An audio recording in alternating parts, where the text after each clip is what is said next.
The biggest day of John Kennedy's life to date, Inauguration Day 1961, dawned gray and frigid.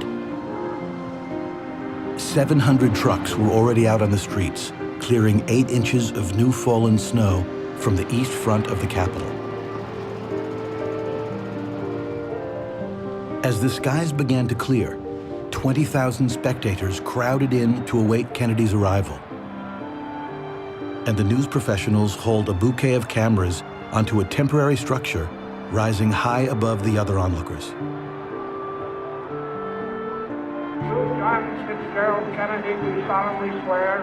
I, John Fitzgerald Kennedy, do solemnly swear that you will faithfully execute the office of President of the United States. that I will faithfully execute the office of President of the United States. It was bitterly cold, and Kennedy made sure, even though nobody knew he was wearing thermal underwear, he made sure that he would take off his top coat. He could show somebody who was vital and young.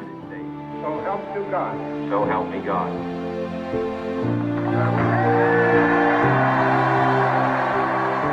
When Eisenhower left, at that juncture, he was the oldest man in the country's history to have served in the White House. Kennedy coming in was the youngest man to ever have been elected. And so Kennedy wants to underscore that. He wants to emphasize the new, the innovative.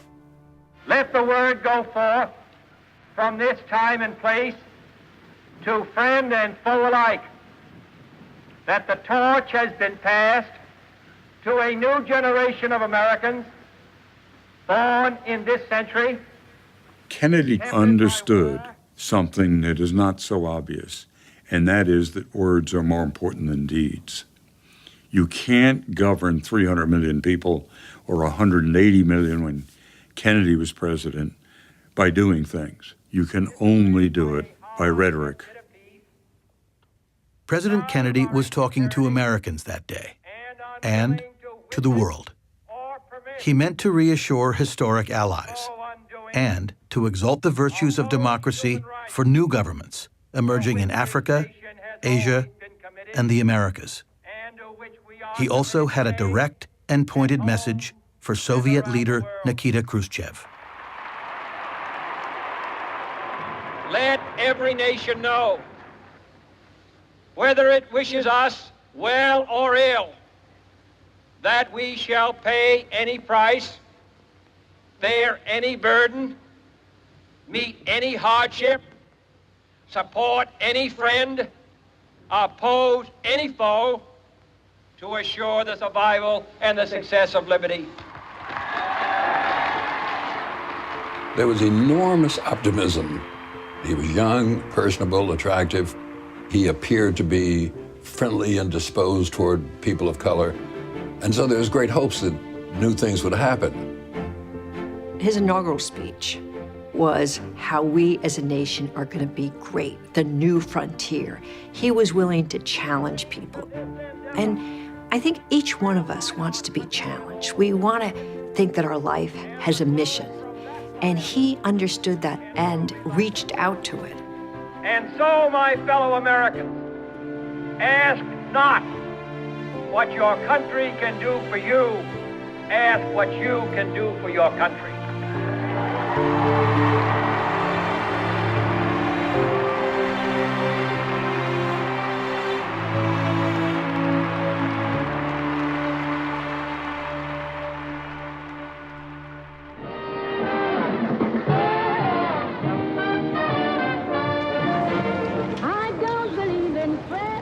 The new first couple glided through a half-dozen ceremonials, including a gala produced by the president's friend, Frank Sinatra, showcasing the brilliant sparkle of American celebrity. Jacqueline Kennedy wore white gowns to almost every event. Her choice.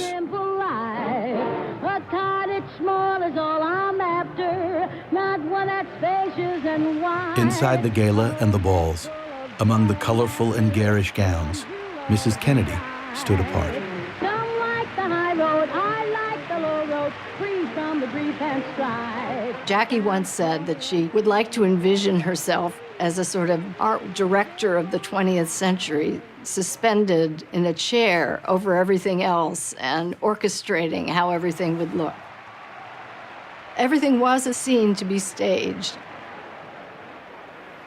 People suddenly see this glamorous young couple from the upper class who are almost impeccable in everything they do in public, and we want to be like them. This is the new America. When the saints come marching,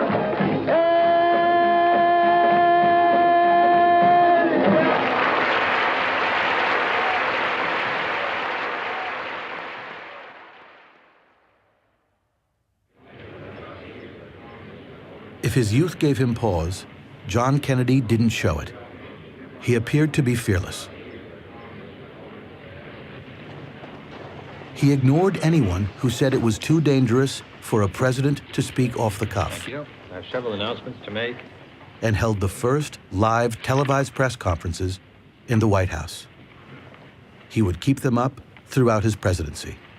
Congressman Alger of Texas today criticized Mr. Salinger as a, quote, young and inexperienced White House publicity man, end quote. I questioned the advisability of having him visit the Soviet Union. I wonder if you have any comments. I know there are always some people who feel that Americans are always young and inexperienced, and foreigners are always able and tough and great negotiators. Now, he also, as I saw the press, said that Mr. Salinger's main job was to increase my standing in the Gallup poll. Having done that, he's now moving on to